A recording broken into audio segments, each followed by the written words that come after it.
சரி. சண்டே வந்து கண்டுபிடிச்சாங்க ரெஸ்ட் எடுக்கிறதுக்கு. அதை எப்படி கொண்டாடணும்னு கண்டுபிடிச்சது நம்மள மாதிரி ஆளுங்க. அப்படியா? ஆ அப்படி என்ன கண்டுபிடிச்சாங்க?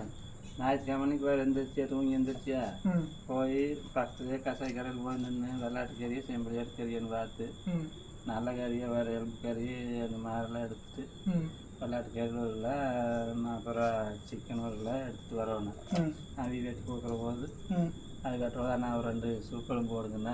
அது முதல்ல சொன்னால் இடையில போட்டாங்கன்னு வச்சுக்கோ, வெட்டி முடிச்சு இற போடுறதுக்கு சரிதான் வருது. அதனால் வெட்டுற போது அண்ணா ஒரு இது 2 எலும்பு போடுங்கன்னாங்க. அப்புறம் அந்த எலும்பு வெட்டுங்க அண்ணா ஒரு துளி ஈரல் போடுங்கன்னாங்க. அப்புறம் ஈரல் போட்டாங்க அண்ணா ஒரு துளி கொழுப்பு போடுங்க, குழம்பு நல்லா இருக்குங்கண்ணா அப்படின்னு சொல்லுவாங்க. அதை வெட்டி வாங்கிட்டு வந்து சமைச்சு சாப்பிட்டு ஜாலியாக சுற்றிட்டு இருப்பாங்க. அடுத்த வாரத்தில் கொண்டு வந்து வீட்டு கொடுத்தீங்கன்னா செஞ்சு கொடுக்குறாங்க. என்ன நம்ம ஒரு வாய் திங்கிறதுக்கு வேண்டி ஆனால் வீட்டுக்கு பாவனா அது